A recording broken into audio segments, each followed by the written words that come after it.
Okay, great. All right, so today we are going to talk about in-home care, home health care, and hospice. And if you are anything like me, I knew the difference. I felt like I knew about hospice, but I think we learn something about hospice all the time, which we will today. But in-home care and home health care were very, very confusing to me. And if you're in that boat, then I'm excited for you to sit with me and learn, because I feel like they do totally different, I feel nothing. I know that they do two totally different things, and you need them for two totally different reasons. So I'm so excited to bring our panelists on up. And while they're coming up, all of us have different needs and wants and goals, right? Everybody walks through life with, some people know, hey, I absolutely want to live in a senior community. Some people want to move in with a family member. Some people want to stay at home and come out feet first, right? We hear that a lot. But no matter what you choose, you need to have the right people on your team. So our theme today is I'm going to surround myself with people who can help you live the best life possible, the best life that you are hoping to have. So on your form, you can write what your best life looks like and make sure that you know what you're working towards. So with no further ado, let's start with Bethany. Tell us a little bit about yourself. Oh, yeah, you probably need to. Hi, I'm Bethany from Right at Home. I've been with Right at Home for about 5 years. And I started out doing the back office scheduling and then working on outreach. And before that, I worked in a variety of other jobs. But I also have experience helping family members with caregiving. My name is Lacey. I'm a registered nurse. Hold it a little closer, Lacey. I have been a nurse since 2011, and I've been in home health industry for the past 8 years.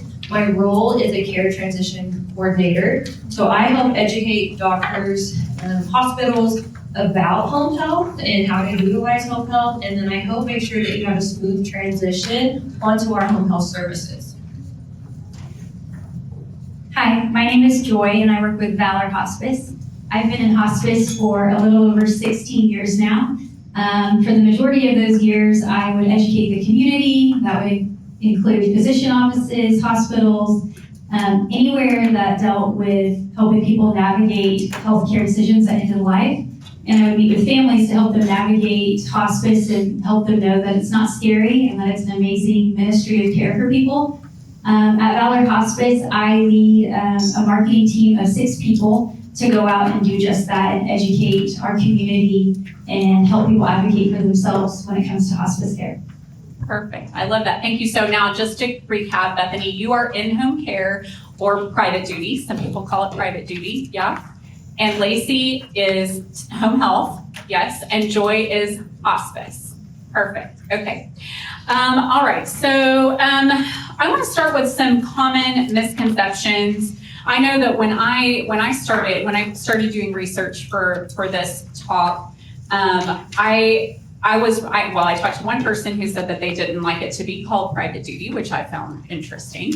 And I also have talked to several people who thought that home health care and in-home were the same thing. So let's talk about some common misconceptions and maybe some things that you're still surprised that people don't know.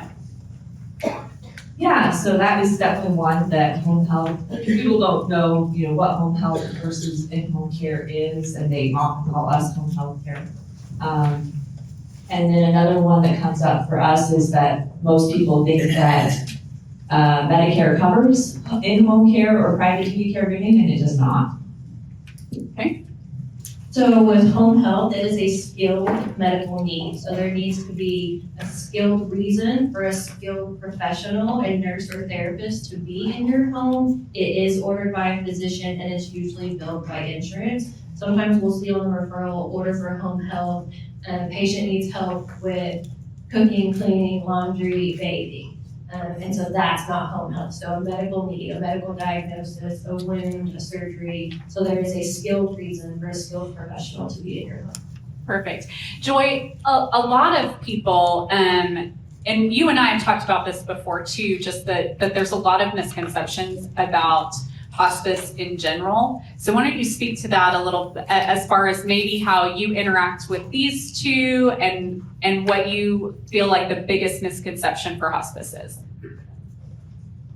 There's probably a million misconceptions, so I'll try to narrow it down. A lot of people think hospice is giving up, but it's more about focusing on quality of life and staying home. And home is wherever home is for you, we go and take care of you. Hospice is a Medicare benefit that you earn, so it's completely covered by your Medicare benefit, so it's of no cost to you. You can be on private duty care and also have hospice care. Together, we're kind of the perfect marriage to keep you home, out of the hospital, wherever home may be for you. You cannot be on home health and hospice at the same time. That's probably something that a lot of people don't know about. Once home health, you're not meeting goals of home health, hospice is maybe the best option if you're not getting better. Speak for just a moment, if you don't mind, about palliative care, because that is something that we hear thrown around a lot, and I would like you to set the record straight on what is that and how does that come into play. So palliative care was created maybe in the last decade, and it's really a word that I think was created to help people that had a hard time with accepting the word hospice, because when hospice was created, it was created for people who had cancer. And so when you opted for hospice, it was usually very in stages. So for the last 16 years, we've been educating that it doesn't have to be the end stages. It's the last 6 months of life is the goal of that. And when you choose hospice, studies show that you live on average 30 days longer. So palliative care is trying to encourage more people to be open to the direction of hospice without using the word hospice. Sometimes, though, it can delay the appropriate care of hospice. And palliative care only really offers like a nurse practitioner, maybe phone call or once a month visit, where hospice care is everything from nurses, home health aides, chaplains, social workers, an entire care team, a medical director that's all available 24/7. So that level of care is amazing and quite different from what palliative care is able to offer. Is that helpful? That was so helpful to me. Yeah, that was so helpful to me when we had that conversation.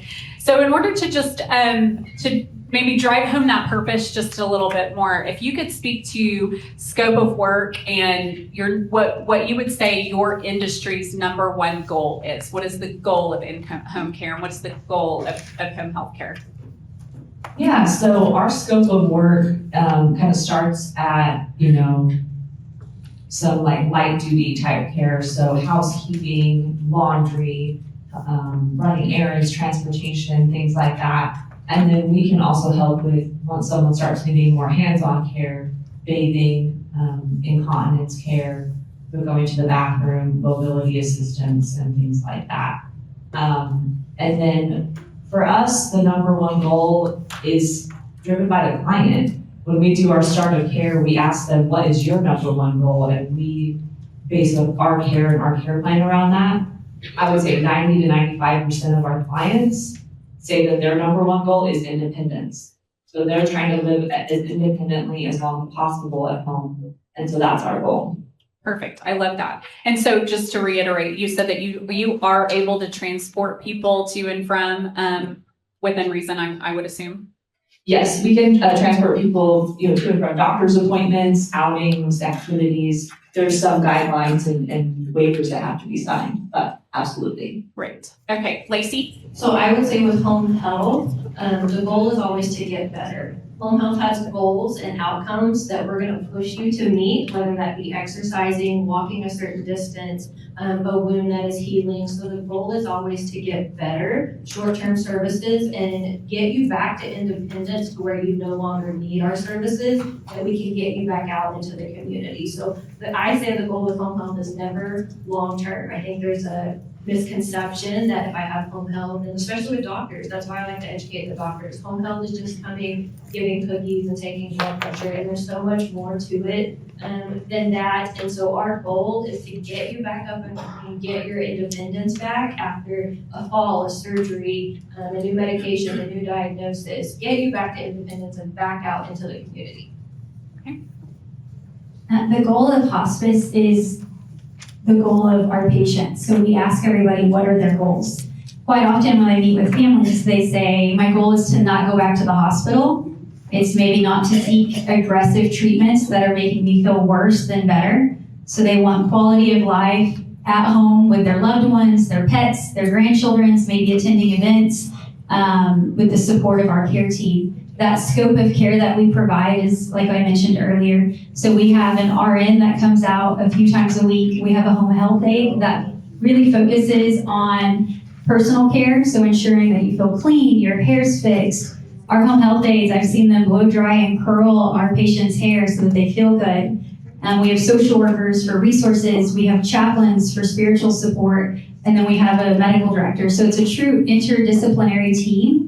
And I feel like in healthcare, it's become very siloed. So it's amazing to see people get a care team that speaks about their care every 2 weeks, because the social worker or the bath aide, they may pick up on something that the nurse didn't see that week. And so then when they meet and they discuss that patient's care, we catch things to prevent ER visits. We catch things to prevent pain crises. We really seeing the patient as a human again, and not just like specialty visits going to the doctor's offices that they're used to. So the scope of care is unlike any other model I've seen in healthcare. It's pretty amazing. So we really focus on the goals of our people and what their wishes are.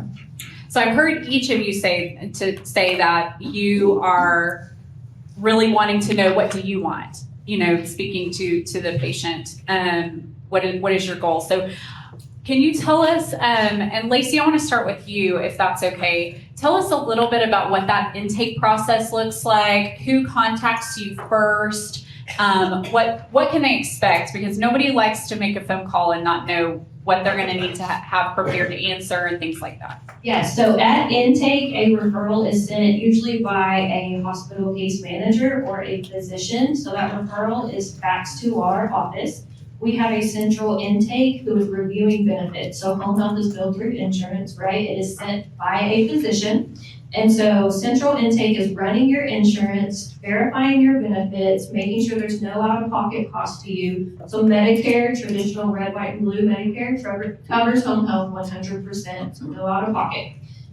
So they will review benefits, check co-pays and things like that. And then they will say, hey, Lacey, Dr. So-and-so sent a referral for home health, and we need you to call the patient. So usually I'm your first point of contact. I will call you, let you know Dr. Smith sent a referral for you to have home health, baby physical therapy after your knee surgery, and then we will verify some information, address, phone number, emergency contact. So usually I'm that first point of contact after a referral is sent. Now, do they need to use the home health care company that their doctor recommends, or are there choices within that? So patient choice, it always first and foremost is patient choice. You want to base a home or pick a home health off quality. So we are judged on quality stars, patient satisfaction. So you can always do what your doctor recommends. A doctor can recommend a home health company the same way that he can recommend you go see a specialist. You can do what your doctor recommends,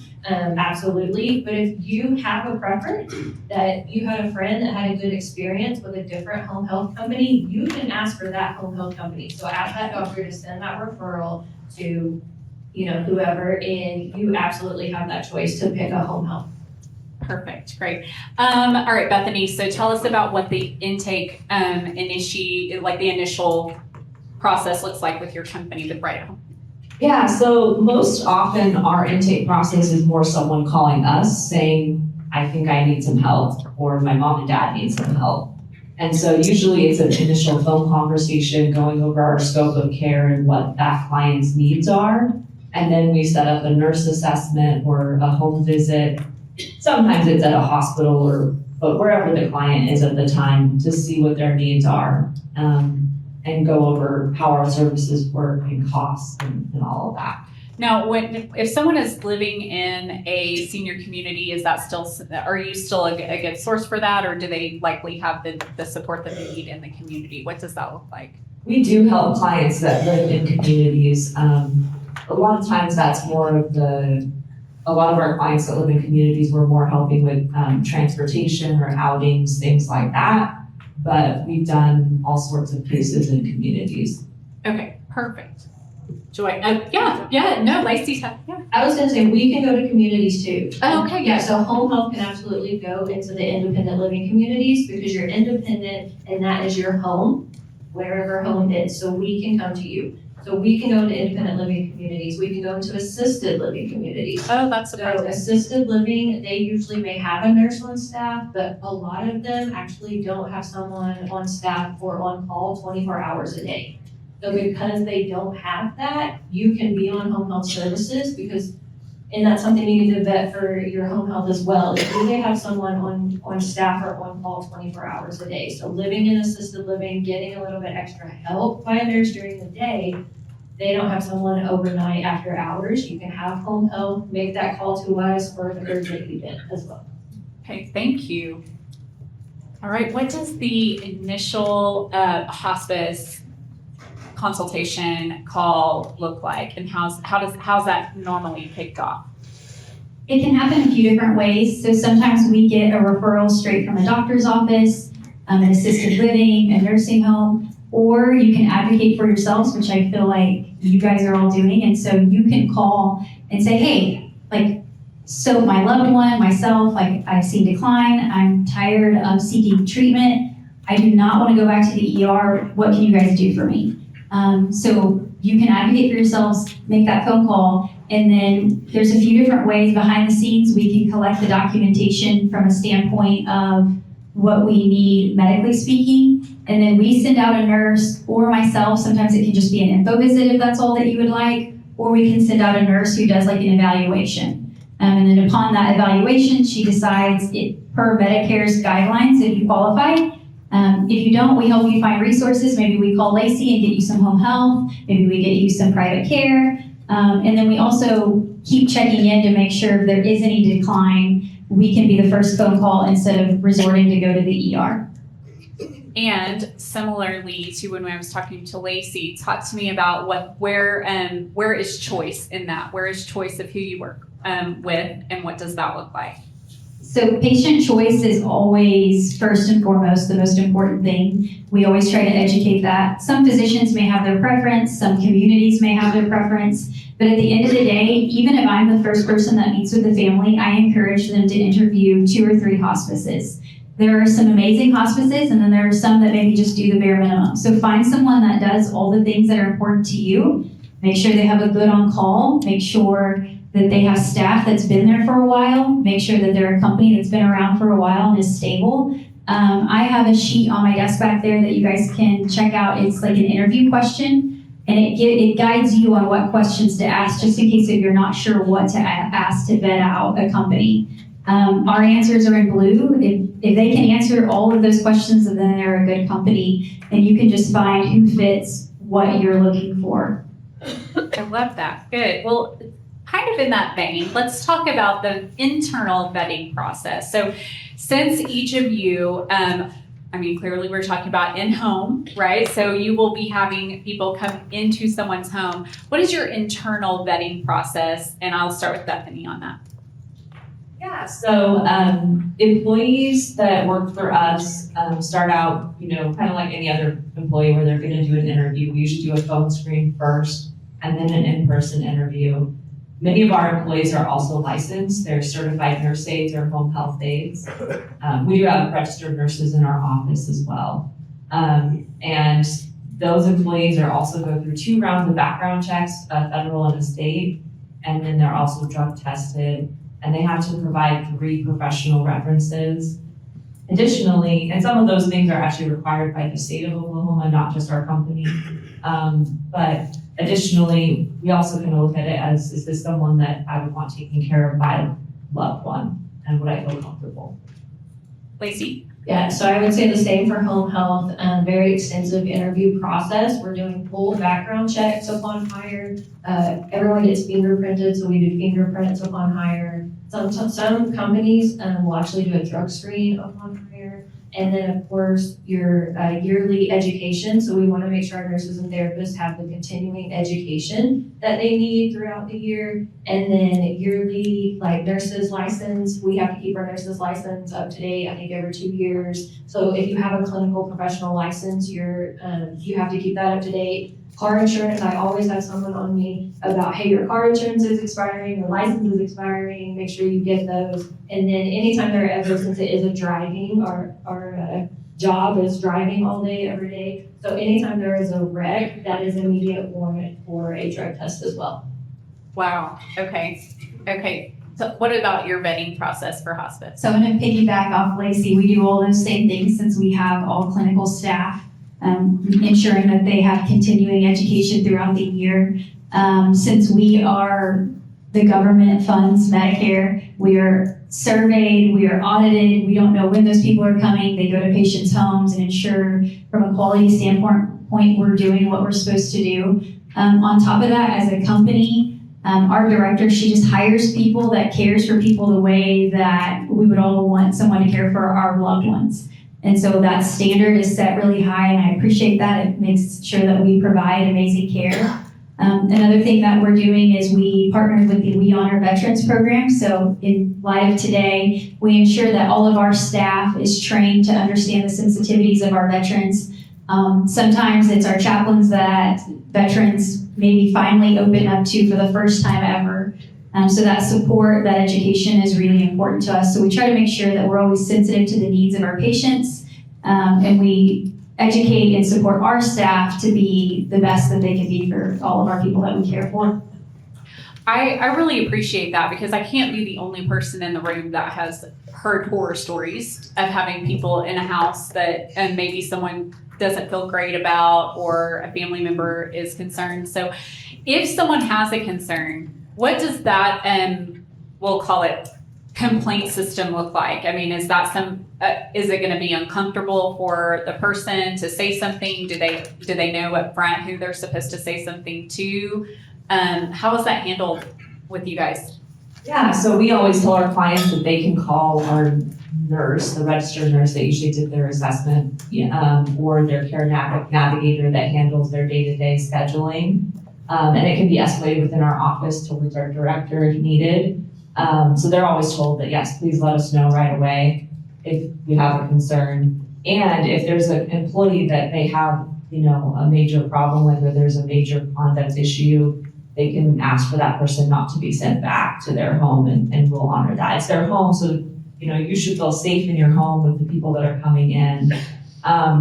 And then on top of that, because we are state licensed, there's other companies too that are state licensed, you could always report to the state licensing board if your issue's not taken care of internally to your satisfaction. Lacey, how do you guys handle that? Yeah, so similar to that, if I'm your first point of contact and I hope you get on home health and you have my number, and I go through all that information, I always tell my patients, if you are ever not happy with something, I want to know about it. I can't fix it if I don't know, so I always want to know if you're ever not happy with anything. And then the care center that is taking care of you, so we have an Oklahoma City office, so that would be who would be taking care of you if you live in the metro. Call that office, ask to speak to the director, whether we are director of nursing, a director of operations. Ask to speak to them, tell them your complaint. Whoever you feel comfortable with that's in your home, maybe you've really bonded with a nurse in your home, you feel comfortable telling her. So I just want you to feel comfortable with making that complaint because that reflects our company at Amedisys and we want to fix it. We want to do everything we can to make it right, send it to the proper channels, and make sure you're fully satisfied with your care. Yeah, I feel like sometimes we don't want to hurt somebody's feelings or, or be told that, no, that's not a concern or that's normal, or maybe even we get inside our own heads and think, oh, maybe I'm just making this up. But you have to say something because, in our community, it's not just your home that they're in lots of people's homes. So if you see something, say something, right? Yeah. Joy, tell me about that process for you guys. Very similar. We ensure that our patients feel like they have various numbers that they can call. I think there's also like another number that's outside of our company that you can call so that you have tiers, so that you feel safe to to have someone to report to. And like Lacey said, I think people connect with different caregivers that maybe come in their home. So always having someone to talk to in case there is just an issue that they need to talk about so that they're empowered to advocate for themselves, because it is important that you're comfortable in your own home and you're getting the care that you need and deserve. I know that Joy, you talked just a little bit about questions that that you recommend people ask, but in light of vetting, so you guys vet your employees, but we as consumers need to also be vetting your companies as well. So Bethany, what are some important questions that people should ask you before hiring an in-home care? Yeah, I think that's a great question. And I actually, similar to Joy, I have a sheet on my table too that has kind of questions to ask home care agencies. So you guys can feel free to grab that. But similar to some of these questions that Becky's already asked, those are all great questions. Who supervises the staff? What happens if there's a complaint? How do you handle scheduling? And how often are you checking on clients and employees? Those are all things that you should ask. A lot of clients ask us, well, I have the same caregiver. So that's kind of related to how we do scheduling and how those caregivers are vetted, how we match the caregivers to the client. I always recommend asking about that. Okay, great. Lacey, what are some questions that you wish people would ask? I would say when you're picking a home health, you want to probably ask your friends and family, have you had a good experience? Have you had home health before? That there's nothing like the word of mouth and referral coming directly from people you trust. And so asking, have they had a good experience with a home health company before? Is that company certified by Medicare and Medicaid services? If they have a nurse on call 24/7, how far do you go? What does that look like if I call you after hours and have an urgent event? So asking those questions. So after you find out, you've made this recommendation from a family and friend, I would then turn around and go to Medicare.gov and look that company up. So you can look up home health companies. We are judged and rated on a star system, 1 star through 5 star. On quality. So there's quality and patient satisfaction. So anything above a 4 star means that they are performing above the national average. So you could pick a 4 star. 5 stars pretty perfect. There are some out there, but don't be alarmed if there's not. So picking a 4 star company performing above national average. So quality is what they're being based on, and also patient satisfaction. So a survey gets sent out to patients. We never know when it gets sent. It could be at the beginning of their care, or it could be after you've had time to reflect in your whole home health service, right? And you've discharged off services. Then you fill out that survey. How do you really feel now that your time has come, right? And it's over with, you've been discharged. So filling out that survey, I think that goes a long way too on patient satisfaction being 4 star, 5 star. So definitely looking up the home health company on Medicare.gov. Okay, great. Joy, if you were going to hire a hospice company, what questions would you ask them? Such a good question. I would ask probably too many questions. They would get tired of me. For starters, I would ask them, what does their on-call look like? Because it never fails. We always need something after hours and on the weekend. So that is really important. We have our own on-call team, which is amazing. Having those people fresh, they haven't been working all day and then trying to work all night when things come in. Asking, where do people live in relation to their patients?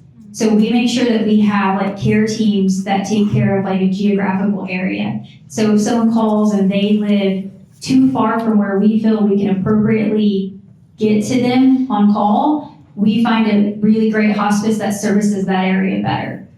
So doing the right thing by people, so making sure that on-call is available and fresh, and asking them about time frame. If I call, how long would it take you to come see me? We like to be within the hour. In Oklahoma City, it's more like 30 minutes. So anything outside of that, we find the next best option for you because it's the right thing to do by the patient.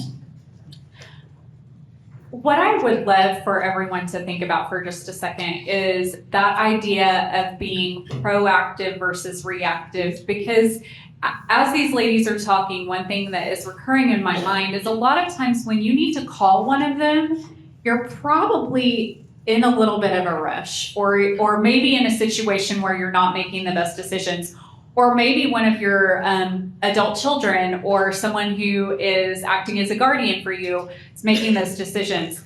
And if you have already decided who you do want or who you don't want, have you written that down? Is that something that they know? Do they know who to call if you can't make that call yourself? And with the Truth series, that really, yes, we're here, we're telling the truth, we're making sure that you have the information that you need.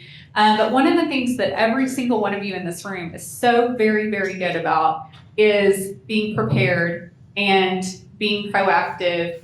And if you hear of a friend who has a home health care company come and they just love them, maybe write it down. Maybe write it down. You don't need it today, but maybe a family member will need someone. And so as these ladies are talking, be thinking about, do I know who I'm going to use? And do the people who I love know who I'm going to call so that I can stay home as long as possible, right? Okay. I love to hear stories, and so do our attendees. So tell me, I just really want them to be able to hear the similarities. So tell me about someone who you've worked with, Bethany, that you feel like they called me at the right time, they really maximized what we were doing. Like, what is that perfect situation for you? Yeah, so a great example is a client we have that we've had for a long time, and they called us when they just needed incidental transportation and housekeeping help. So it would just be maybe every couple of weeks they would call and say, hey, I need someone on Friday to take me to run an errand and something like that. And then they unfortunately had a situation where they did fall and break their hip at home, and they went to rehab, and they came home and they used us 24/7, but they already had a relationship with us and knew how we worked.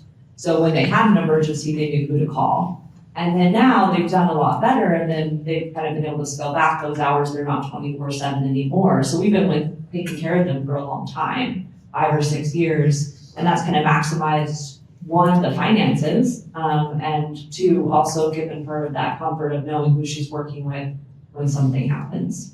I love that. So tell me a success story for you, Lacey, in home health. Okay, so one of our stories is that a patient, he's an elderly patient, and he was actually helping, I think his son maybe change a flat tire on the side of the road. And as you can imagine, unfortunately, he was hit by a car. So he broke both legs. I know, dramatic, right? He broke both legs, broken arm, had face and head lacerations, so wounds everywhere. And so he was sent to the hospital, recovered a little bit in the hospital, I guess, as much as you can. And then the hospital sent him home with nothing. No home health, no private duty. And so nobody but his elderly wife, who now is expected to help him get up, help him walk, help him get dressed, right? So he was sent home with nothing. The wife, good old Googled, took it upon herself, right? They're now at home with nothing.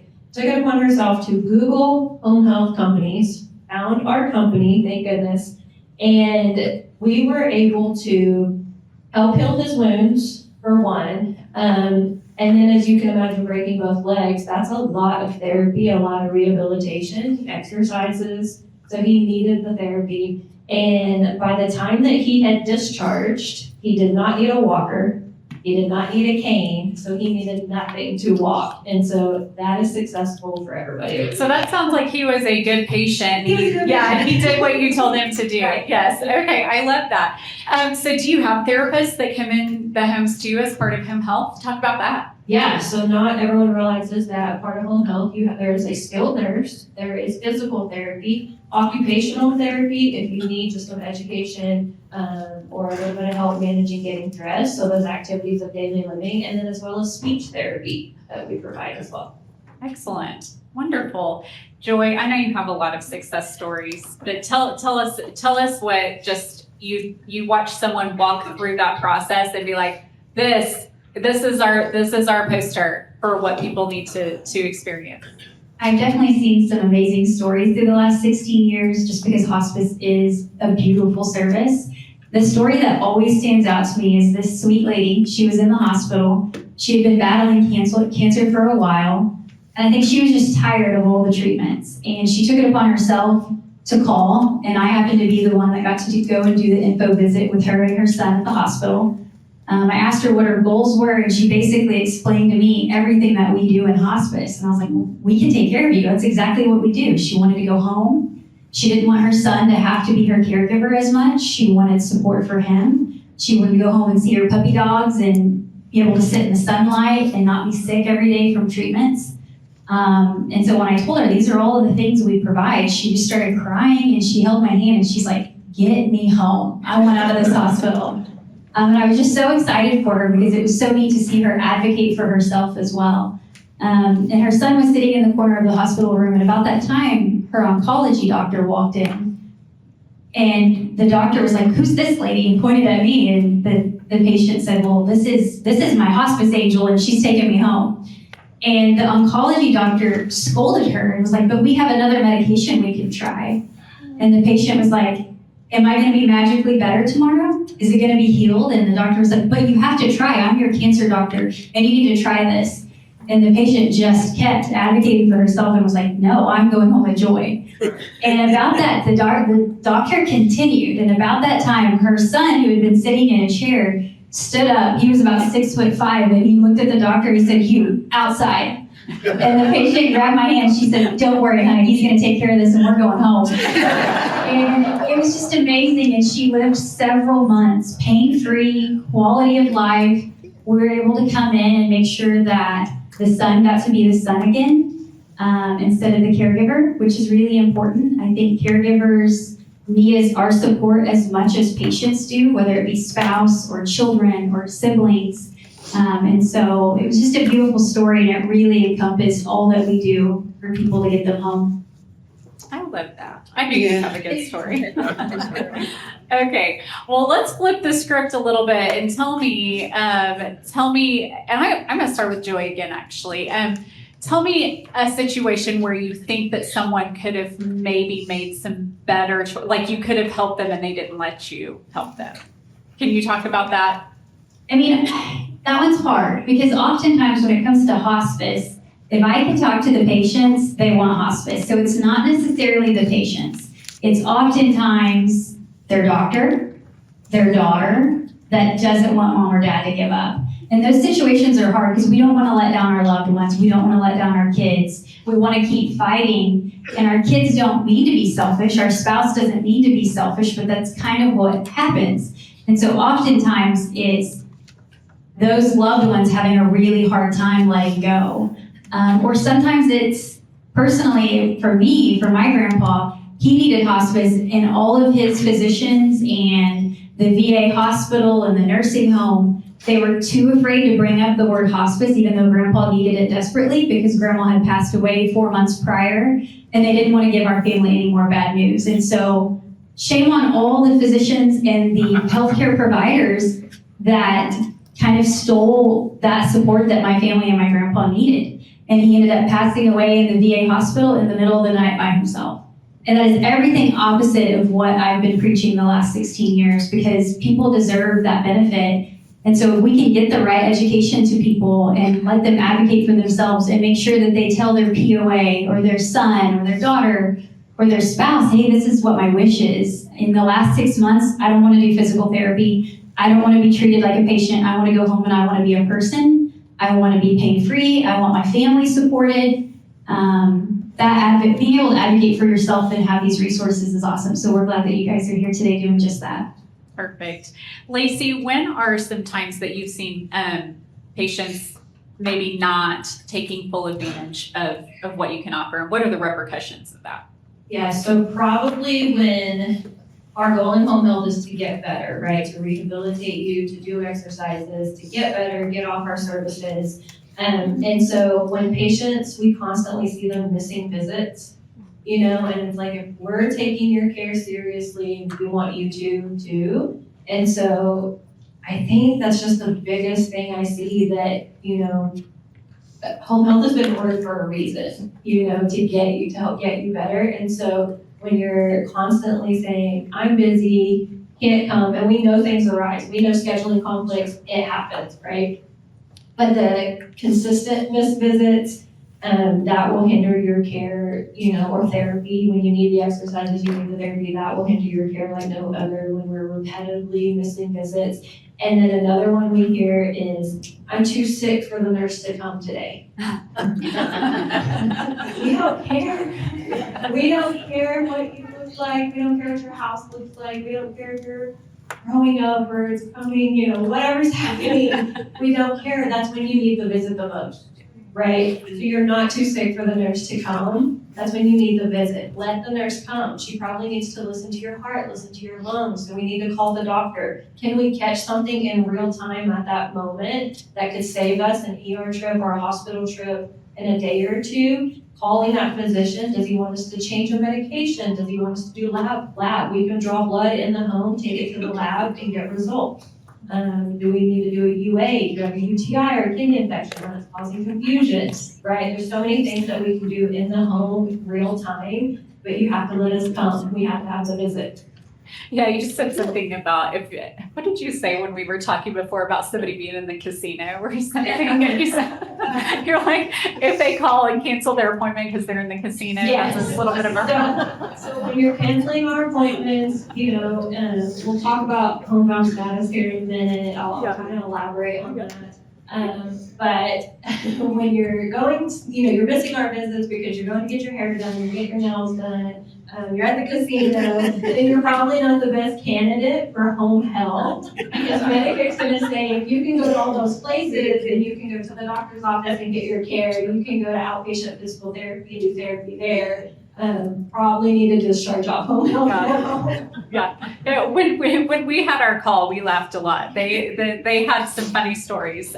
So anyway, okay, Bethany, when is someone probably not a good fit for private duty in home care?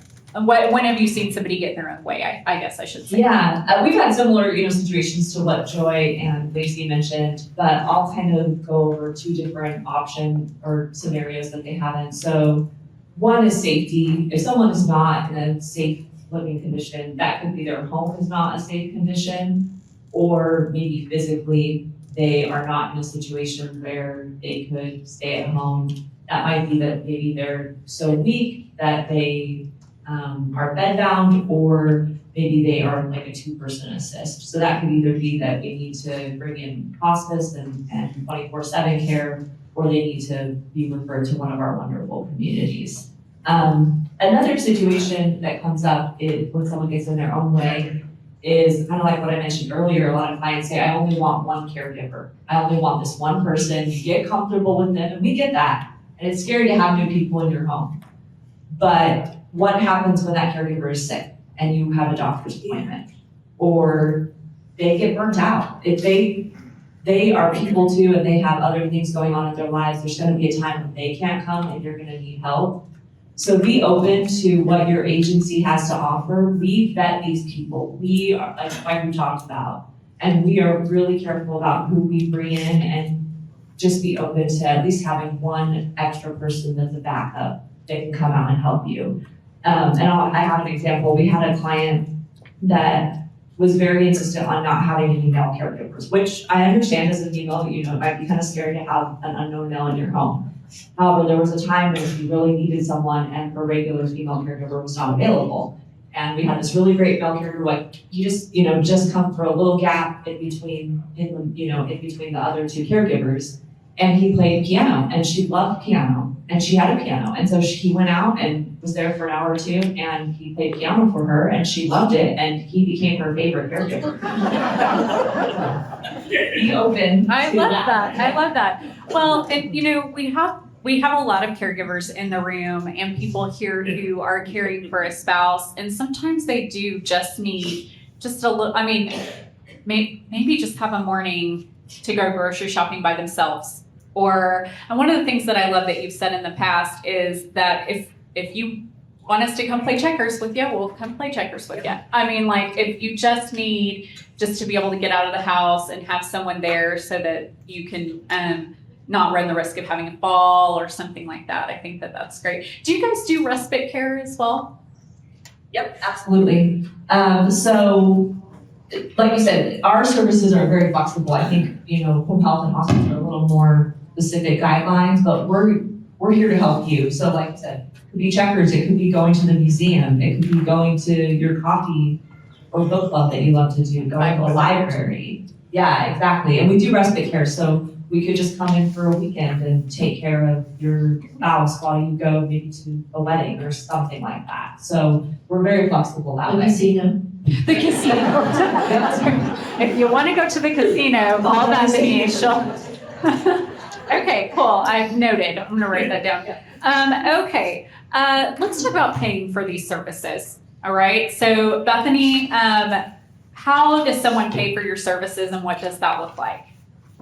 Yeah, so most of our clients are private pay. I would say about 50% have long-term care insurance. So long-term care insurance does help cover the cost of our services. Usually the client pays up front, and then long-term care insurance reimburses the client, and we help file all of that information for them. There are also some programs through the VA. So I know we have veterans here. There are several programs that help pay for in-home care through the VA. And then there is a brand new program through Medicare that offers some respite for those with dementia. The small percentage, and it's very narrow, and the guidelines are pretty strict, but that is a brand new option because Medicare doesn't normally pay for our services. And I'm going to interrupt real quick because my handsome husband just brought me a note, and he said, if you parked along the street, we need one person from your car to come to the back. So if someone could go see him about their car, that would be. There's 6 cars. So. Oh, there's multiples. So if you parked along the street, please go see Roberto, and they can help you get that worked out. So thank you for that. Okay, so and just to be very clear, private pay means they are writing you a check. Yes, it's a check. Yeah, they're paying you out of their checking account. Cool. Lacey, how are your services paid for?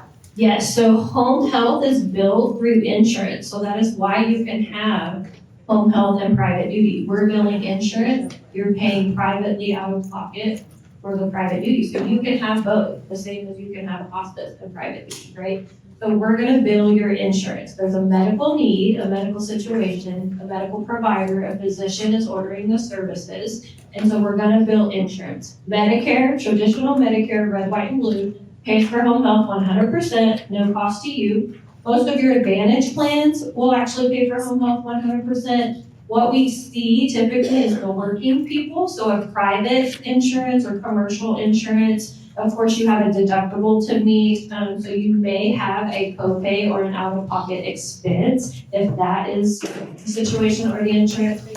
Best rule of thumb is to just call your insurance and ask, do I have the home health benefit? Is home health covered?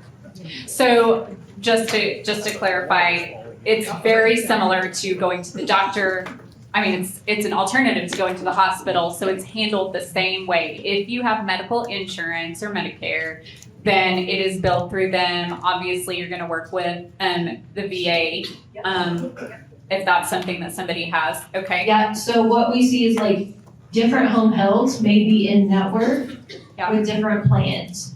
So it might be that, say I get a referral and say we're not in network, right? We don't have a contract with Blue Cross Blue Shield, something, so then I'm gonna call around. I work with other representatives, other home health reps, and so I'm gonna call around and say, hey, do you take this insurance? And they will say, yes, we're in network, or we have a contract with that insurance, and so your referral might get sent to another home health, because we don't want you paying out of pocket. You wanna be in network with your insurance.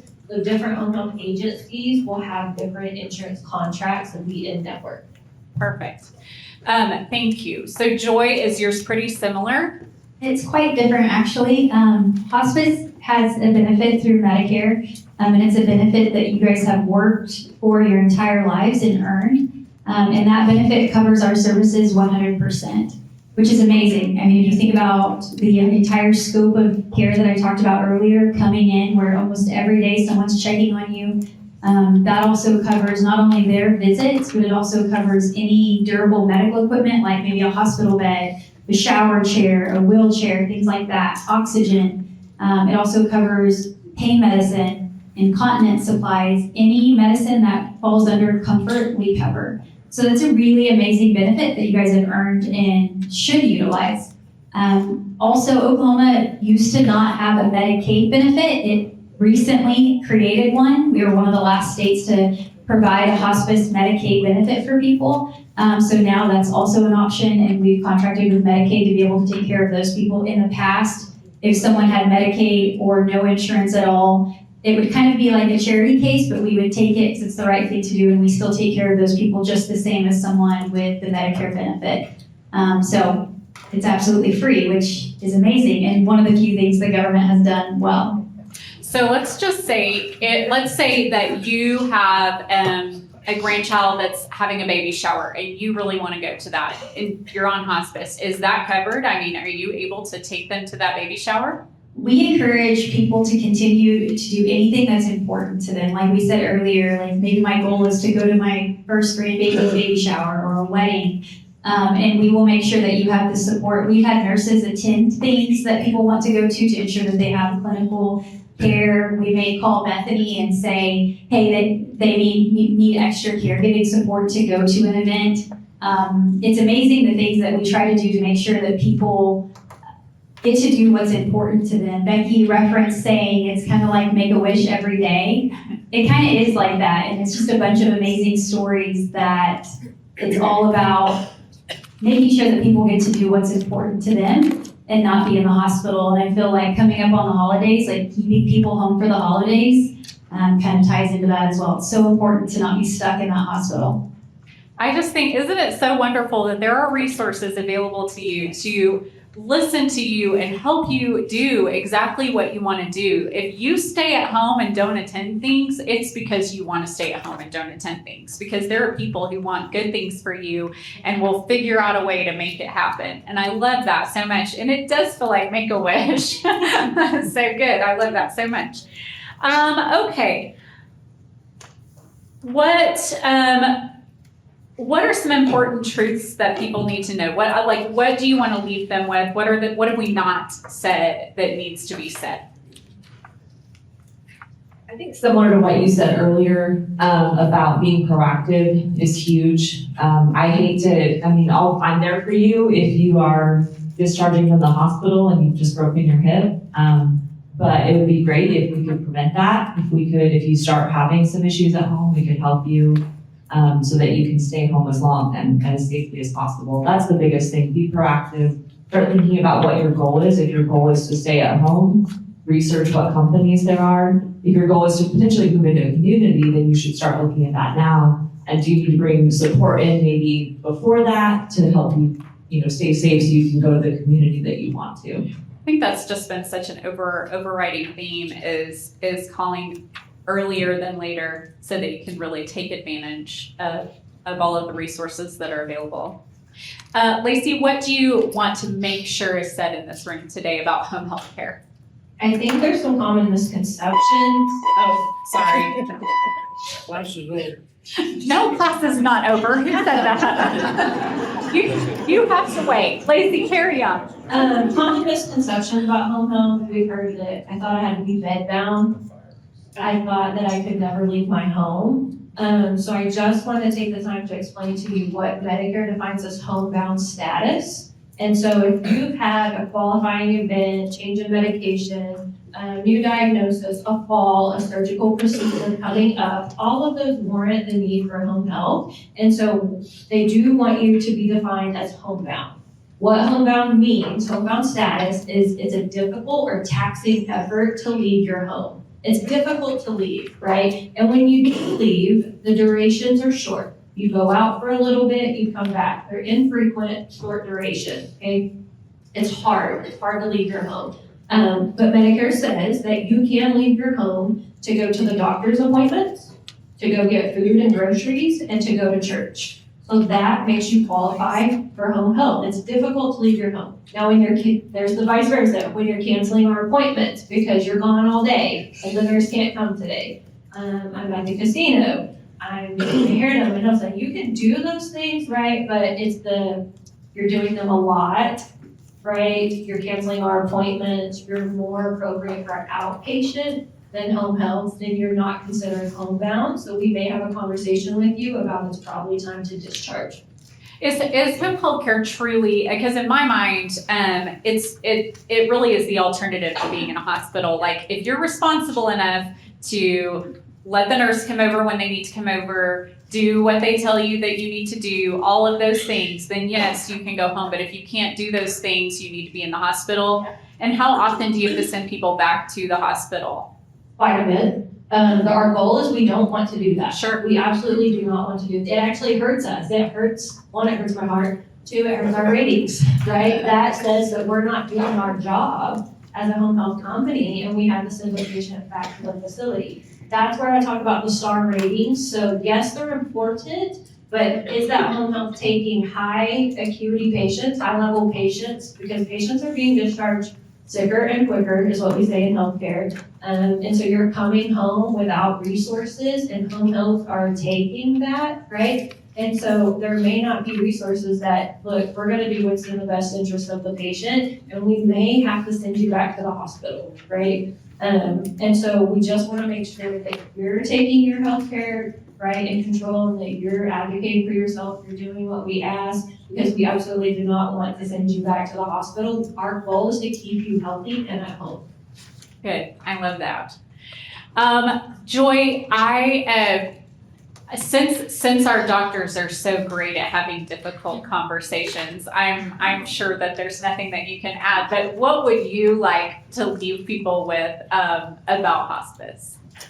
There's quite a bit, so I'm gonna try to narrow it down. I think a lot of people think that you have to be homebound, bedbound, very late stages to choose hospice. I hear people say, oh, they're gonna go to hospice, like it's this place where people go to give up. And in honesty, it's exactly the opposite. The sooner we choose it, the more quality of life we get. A lot of people discharge from hospice because I think some of their declines stem from loneliness, from their medications kind of counterbalancing against each other. And so when we get in there and we clean up medications and we love on people and we make sure that they're clean and they feel good, people spruce up and they feel better. And so a lot of people, there may be a gentle enough decline, we can document that and people will be on for years. Or sometimes they just get to just discharge, they graduate hospice and they live for years longer and then they'll call us back in a few years and be like, I had a fall or I've just been declining, do I qualify again? And so it's not a one size fits all, it's not a place to go and give up. If anything, it's just a village of support and care to ensure that quality of life is the focus, dignity, comfort, and meeting goals that are important to you. What was the question? Did I cover all of that? That question. Well, and did you guys know that you can discharge from hospice? Are you aware of that? Yeah. So it's not. Yeah, it's not the, there's no one with a rubber stamp that says you've expired. Right, and in regards to that, some people think, oh, if I fall and I break my hip, I don't get to go to the hospital. That's absolutely incorrect. Our nurse would come, discharge you from hospice and arrange and make sure that you're getting to the hospital to get the proper care that you need. And that's all your decision. You get to drive that boat. So if it's something that you want to go to the hospital and take care of, you discharge from hospice because the only time that our care overlaps is like a hospital setting. So Medicare doesn't want to pay two bills. So you would go to the hospital, get the care that you need, and then when you come home, you get to resume our services as you wish. That makes And I sense. think understanding the difference between home health and hospice. So you can discharge off hospice and maybe you want to be a little more proactive in your treatment and progress towards meeting goals, then you can come back to home health. And then when you're ready to make a different decision, then go back to hospice. I love that. Well, and that is another thing that I learned is how much overlap and movement there is within these three fields. And I didn't know that before, so I think that's fantastic. Okay, so let's see. Let me explain to you how we're going to do Q&A. That's okay. Shannon and Corey are going to run mics, so I'm going to have them get 2 mics, and then the three of you will share one, and we'll just pass. So if you have a question, Corey or Shannon, you'll raise your hand. Corey or Shannon will come to you. They're first going to make sure that it really is a question and not a story, because if you have a story to tell, I definitely want to hear it, but maybe not on the mic. Just come catch me after and tell me your story. But if you have a question that one of these ladies can answer, that's what we want to do. And then after we do questions, you'll sit for a second and then I'll release you. Cool? All right, so let's start. Who has the first question? Oh, good, several. You've got one, Corey? Okay. Are any of these services bonded? Or is there a need to be bonded? We are. So that's something to ask your agency when you're interviewing them, is that we're bonded and insured, and all of our staff are, so that if something happens, you have that additional support and backing. Shannon. Oh, yeah.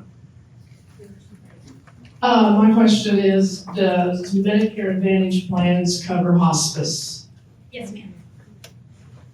Yeah, go ahead and say it in the mic because we are recording. You're good. Yes, Medicare Advantage plans, whenever you opt for hospice, it just reverts back to your traditional Medicare benefit. So it's covered 100%. Perfect. Are you ready, Corey? Okay.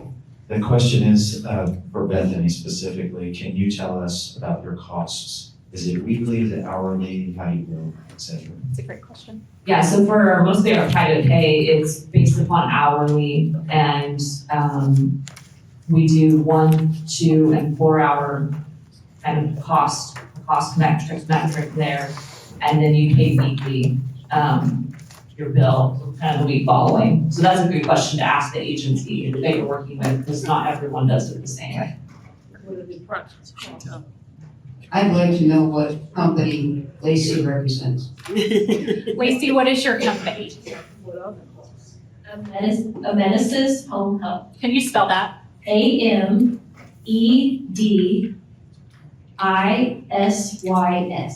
Like a medical system. Amedisys Home Health. And also on your feedback form, if you would like to be put in contact with one of our panelists, you can write that on there. But remember to write your name.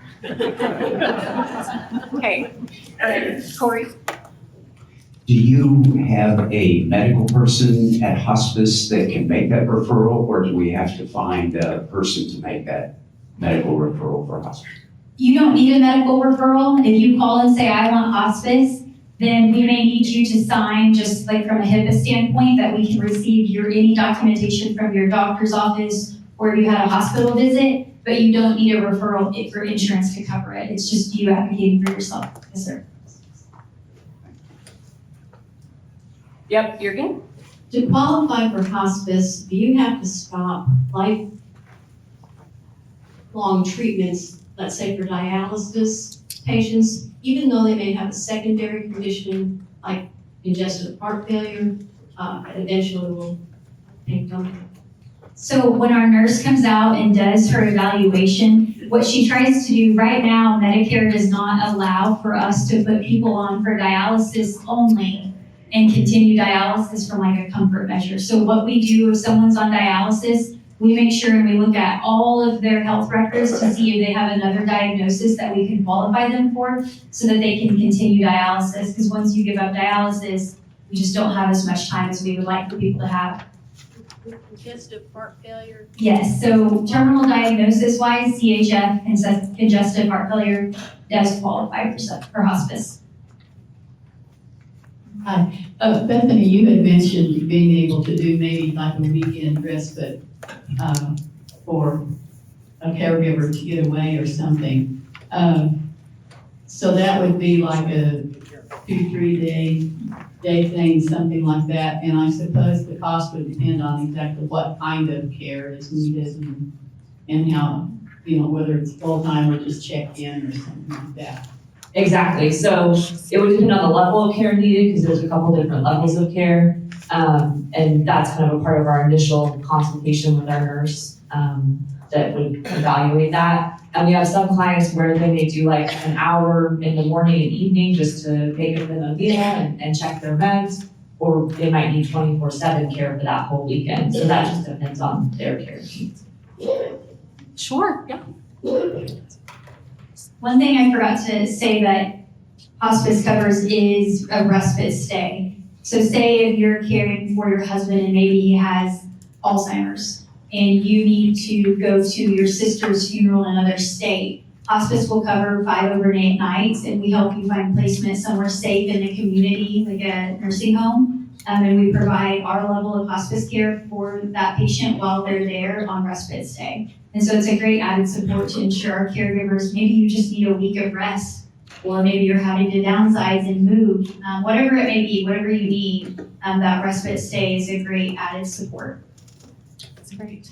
Fantastic. Yes. My question has to do with hospice. You mentioned that it's covered 100%. Does that include a facility that offers hospice as well as at-home care? And are there any limits on the hospice cost to an individual? From when you say facility, do you mean like if they lived in an assisted living? We have like hospice facilities here in Oklahoma City. Oh, like a hospice house? Yes. So the hospice house, I think it's covered, because there's Integris Hospice House is I think the only one that's now left open, if I believe correctly. The patient doesn't pay anything to stay there. The hospice benefit covers that cost. Did I answer your question correctly? And there's no limits? From a standpoint of qualifying for the hospice house, there are limits, But not cost. but not cost. Corey? Yeah. I was gonna let them go first, but, I do a lot of support groups and a lot of caregivers, and they are so confused about when they can use and what's out there to use. I wish there was some sort of a summary that we could give them on here, or here's home health, here's home care, and here's palliative care and hospice. Is there anything like that, something general that we can give out to people? Because everybody that's here, this is a great resource for them to understand what's going on. But there's thousands of people out there that are not going to get this. How do we get it to them? Maybe we can create a piece of information that just breaks down from a very black and white standpoint all of the things that we provide as a whole, so that people can kind of go through there and know. And if you call the wrong place, they'll guide you to the right place. That's the beauty of this industry. We all try to be resources for one another and our patients. And as a home health standpoint, so you can advocate and ask for home health if you have that qualifying event. And there's no harm in asking your physician for a home health referral and us coming out to assess you. If you don't qualify, we're gonna say, hey, you're probably a better candidate for hospice. Hey, you're a better candidate for outpatient, you're still driving, any situation. So no harm, no foul. If you get a home health referral, we come assess you and you don't qualify, it's no. Yeah, I have a couple resources, but we can certainly partner and make something, and then I think we put it on the handout, but there's okcares.org, I believe it is, and that is specifically for caregivers. It has resources, so you can search and like filter. It's not an exhaustive resource, but it's a good starting point. And then there's also 211, which is like the aging services hotline. And program us. You're gonna have our cell phones, like save us all as hospice lady, home health lady. Yeah. We welcome the phone calls, we welcome the chance, give us the chance or opportunity to help get you the resources you need. Treat us like a friend, call us and ask us questions, like we wanna help you. And these are the websites that they're talking about. So on your handout that you're gonna take home with you, if you look at the bottom, so I've got Medicare.gov, Care Compare. That's the one that you were talking about with the stars, correct? And then Bethany was just referencing okcares.org. But Herb, to your point, it is difficult to get good information out. And I think that's why there are a lot of people in our community that are in their home, not living their life to their fullest. And I think again, it goes back to see something, say something. If you see someone that you think, man, I just really think that you're missing out on something, call anyone, because everybody is happy to answer those questions. Shannon? This is for Joy. If you go into hospice, do you give up all your doctors and just have the hospice doctor? It's really up to you. So some people, maybe they've been with their primary care for 50 years. And some people will opt to try to stay with that physician. It's hard because he's not available to us in the middle of the night. Say if you have a pain crisis, he can't write a script for us where our doctor can. So in those situations, so maybe we just fax updates to that doctor. If people are still able to physically get out and go see their doctor, they can still do that. Most of the time though, they're tired of going to those doctor's appointments.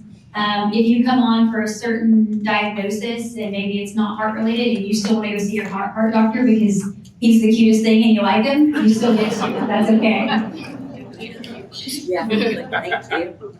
Do you have one? Okay, my question is, I guess, directed to Joy. What happens if my wife lives in a memory care facility, in one hospice, she's been on it for over 6 months, due to the diagnosis of dementia, she's plateaued. So what happens in that situation? Did you say she's already on hospice? She's already on hospice and she's been on it for longer than 6 months, and she's plateaued, but she can't do any of the 6 daily functions. She lives in bed or a rotary chair. She has to be spoon fed. So in those situations, what our hospice nurse always tries to do is check for any decline that she can document so that if Medicare asks, does this patient qualify, we've documented that they do. And it's amazing the little things that our nurses and our staff can pick up on to make sure that they qualify. In those situations, unless they're getting better, we will not take them off service. And some people do get better, and like I said earlier, just the extra love and attention, they kind of spruce up. If they're plateauing, typically we can find some level of decline to ensure that that extra support that we give continues. And Becky asked her question as to how to spread the word. As a reminder to everyone here, this is video, right? So please share the link of this seminar with them so that they can enjoy the same information that you guys have. Yeah, thank you. So that's that's the other half of my brain, Roberto Seda back there. And he is reminding us that this is going to be on YouTube. So yeah, and please invite your friends to this. But YouTube, we typically hit, where's Shelly at? Usually 2 weeks after the event. Sometimes a week. Sometimes within a week of today, then we'll have the YouTube link. And all of our past seminars are on YouTube as well. So it's a great way to be a good friend and share some good information. Do we have any other questions? Any more questions? Oh, we've got another one up here. Is that link at the bottom of the paper here that you can, is it okcares.org? Yes, ma'am. Thank you. Yes, ma'am. Yes, ma'am. Okay. Anybody else? Okay, perfect. So did these ladies do a fantastic job? Who learned something new? Did anyone learn something new today? Yes. I know. Look at those hands.